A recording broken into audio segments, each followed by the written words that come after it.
We thought we'd found the perfect quiet spot for the night. We had. Until 6 o'clock in the morning. We're absolutely surrounded. Hundreds of people, a Mexican fishing tournament, and absolutely nobody had told us. First of all, we reached the birthplace of Tequila. Swim in a hot river. Getting completely lost in Guadalajara. Finding somewhere to sleep. Somewhere to fill up. And figuring out where that food is. And somehow ending up in the middle of a Mexican fishing tournament.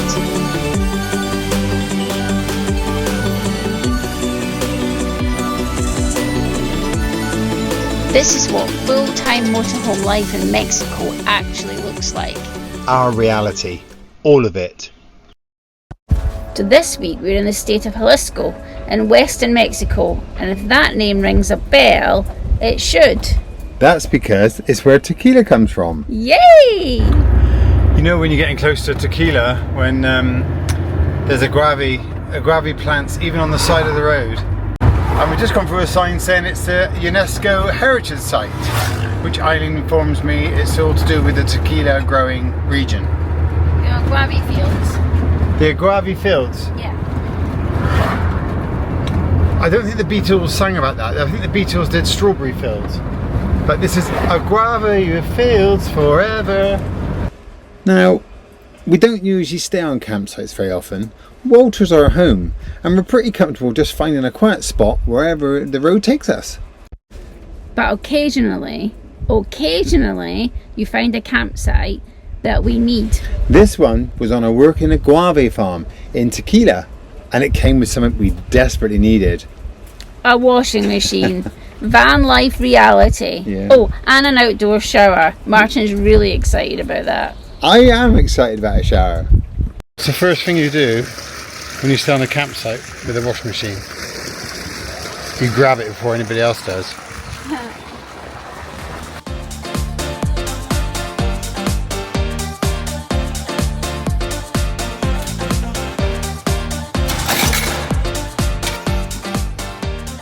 Just about to have a game of Nefataffel.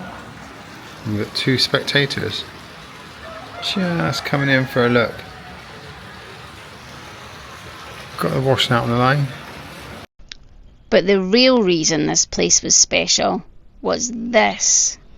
A full guided tour of the agave fields. And I mean, you think you know what tequila is. You've had it at a party, you've winced, you've moved on.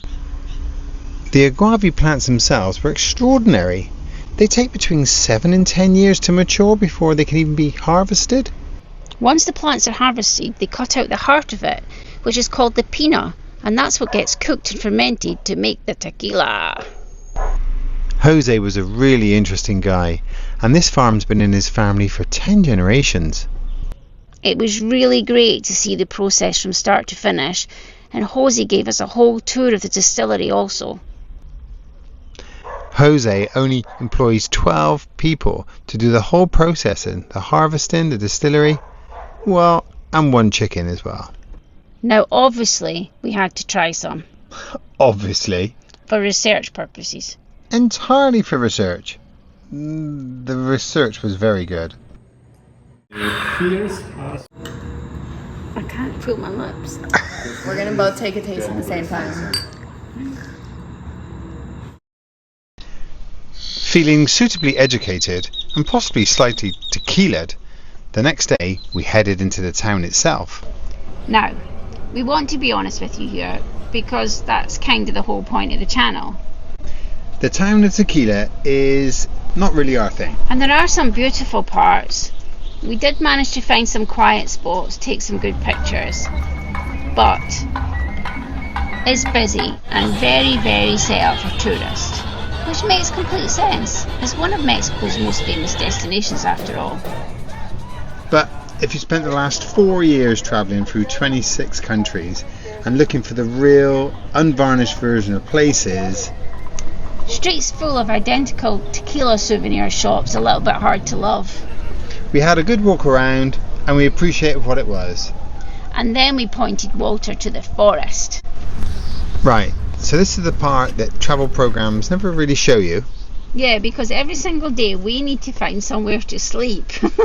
And not necessarily a campsite, because in Mexico we free camp quite a lot, which means pulling off the road, finding a lay-by, a car park or a quiet spot, somewhere that's safe and flat. We use apps on our phone, we use Google Maps, we ask other travellers, and sometimes we find somewhere brilliant. And sometimes you drive down what looks like a promising track and it turns out to be someone's farm. Yeah, that's happened more than once. But tonight we're in the Bosque La Primavera. It's a protected nature reserve just outside Guadalajara, and running through it is Rio Caliente, which hopefully translates to the hot river. We're going to find out. This walk is at least 5.5 miles. Come on. Some hot springs. Yes, we're walking down to some hot springs in the river. Jaro Carpenter. Eileen thinks that's woodpecker, she thinks. And we just had a little look at that, and that says the common world is like our sister, we live in harmony, or something like that. And that's definitely a lynx. No, there used to be a cartoon, Woody Woodpecker. Oh yeah, I like that. Used to go You've got to be a certain age to know that. Anyway, we're enjoying this walk. I think just pointed out actually there's been a lot downhill, which is a bit worrying, but We're coming back. Let's see how we get on. Welcome to Rio Caliente, the hot river, and the Primavera forest, an area of protection of flora and fauna. You're almost fluent now. Yeah. You gonna touch it? It's quite warm. Is it? That's quite warm, yeah. Oh, What's it like? It feels very warm. Very warm, yeah. Very, very warm. You ready? Yeah.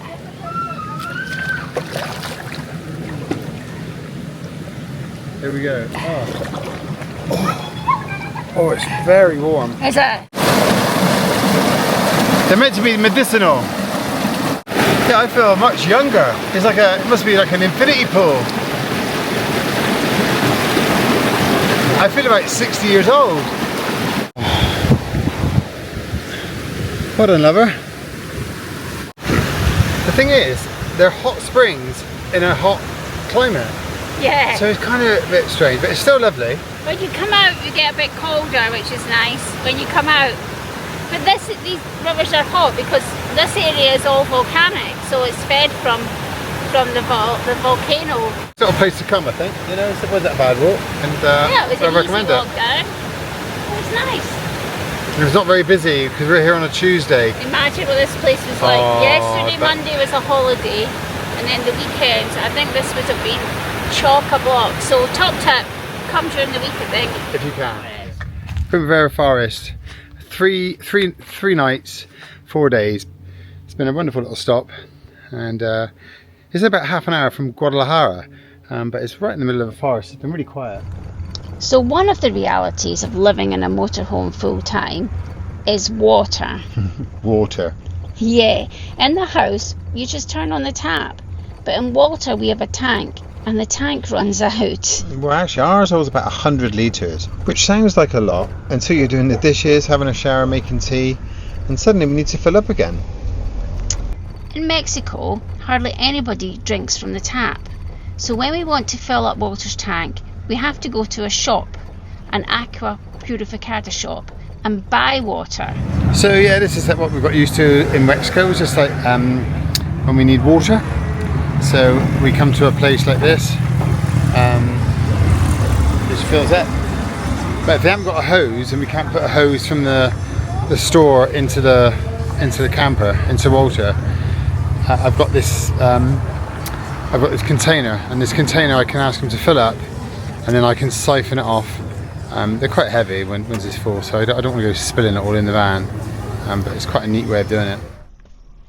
So the other reality of motorhome life is shopping. And you love shopping. We do like shopping at the local markets for fruit and veg. They're great fun, but we do occasionally have to get to the supermarket to stock up. Of course, when you live in a house, you're usually at the same supermarket every week, or you have your favourite. But we're travelling constantly, so every time it's a new supermarket, and it takes us a little while to find out where everything is on the shelves. And sometimes we've got to use Google Translate just to make sure what the product is. Well, unless it's obvious. How much was that, by the way? That was 1297. 1297, which is about £50? Yeah, £50. £50, yeah. Right, Guadalajara, Mexico's second largest city. Population about 5 million people. Yeah, it's vast. But we've got a specific neighbourhood that we want to go into, and I think I've found a great spot on Overlander where we can walk into the centre of Tlaquepaque. It is a bit of a strange one, isn't it? Very unusual street town park up for us. So we stayed here last night. We've just had a hello from 2 motorbike policemen. They came back to say welcome and do we need anything, which was lovely. So we feel really safe here.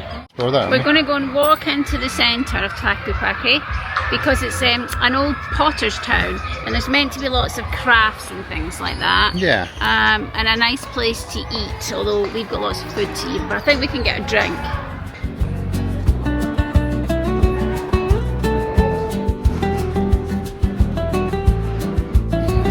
The seat is actually off the ground there because the hippo.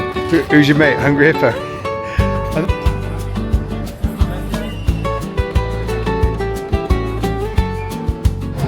It's definitely the most upmarket place we've been. Yeah, it's very clean, isn't it? It's lovely. It's really nice.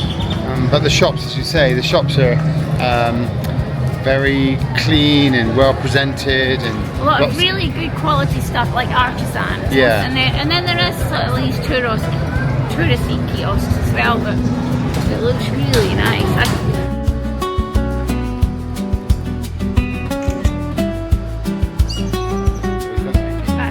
Yeah. But the parks are really clean and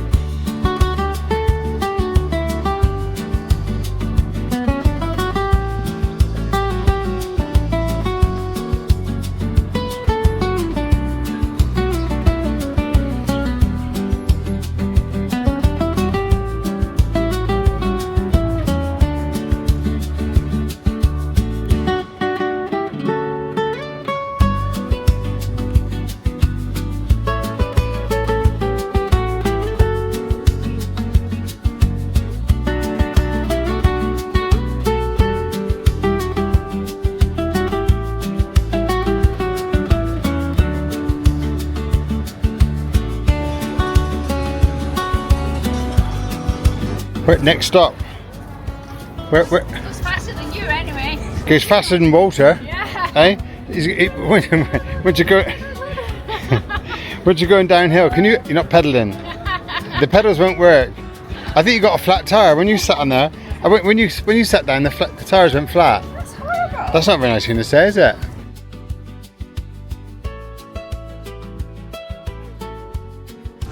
But it's closed. Typical. We would have gone in for a pint there maybe. In Mexico, English bar, bit touristy. But it's closed anyway, so we onwards and upwards. One thing I love about being in different countries is that they have different cultures, different things. And these are bin men, and he's got like a cowbell, and they walk up the street, and can you hear the bell? Of course you can. And so as he's walking up the street with a cowbell on his thing, and it makes a lot of noise, and it's just like that. So they know when the bin men are coming to go out, put the rubbish out. So it's been a super stop, this house, a little city centre stop. So painfully quiet at night, you just wouldn't believe it was so quiet in the middle of Guadalajara. But we really must make a move now, and Eileen's got us going a bit further east. So been a good city centre stop there. So, the fishing tournament. Right. So we had found what we thought was, and I stand by this, a perfect overnight stop. A beautiful lake, quiet, a few other vehicles parked up. A beautiful evening and time for dinner. Another reality about motorhome life is the compact kitchen. Compact being the polite word. Well, how you pull full meals, proper food, out of what is essentially a kitchen in a cupboard. Sorry, Walter. But we do like to cook outside as much as we can. That eases things up, and we just make do with what's to hand in the cupboards and the fridge. We had our dinner, we had a little walk around, and we went to bed. Perfect. Hey, Eileen. Just cooking. Hey, Eileen, I know you're just cooking. But what happened when we pulled up? There was hardly anybody here, were there? There's nobody here. But someone's gone absolutely madness, isn't it? Yes, really busy. And on iOverlander, it definitely said, it's a shame this place didn't get used much more. But look at this. There's old Waltz. And we're just round here. We're absolutely surrounded. What we've since found out is this is the annual Jalisco bass tournament, which goes on every year, and there's quite a few hundred people here, and it's really quite splendid. So we don't mind being surrounded by these people. Everyone's really super friendly. That's Mexico for you. Yeah, we've got our outside kitchen. I think we're having tacos tonight. Wait, what we got tonight, Chef? Not quite as organised as all the Mexicans. We're so organised, they come with everything. They set up in minutes, and they've got water and drinks and coffee and everything. They're so organised. They obviously do this a lot. But we got we've got tacos, haven't we? Pork tacos. We've got our water kitchen. Outside Walter kitchen. Got margaritas. Got a margarita. I made these tonight. And cheers. Thanks, lover. It's really nice. Look at that. Nice. There's plenty more to come. When in Mexico, come on. Nos encanta Mexico. Nos encanta Mexico. We don't really know the rules here, but actually, we were told earlier on that 6 o'clock. You've got to be back by 6 o'clock for this race. So there's 18 minutes to 6, and all of a sudden there's a flurry of these boats coming back. Can you see? Can you see all these boats coming back? Yeah. So they left at 10 o'clock this morning, and so it's 8 hours. 8 hours fishing, and then they must have to be back. Oh, look over there! Look, that's a real. Yeah, they're all getting on the dock with their fish, and they've all got to get them weighed.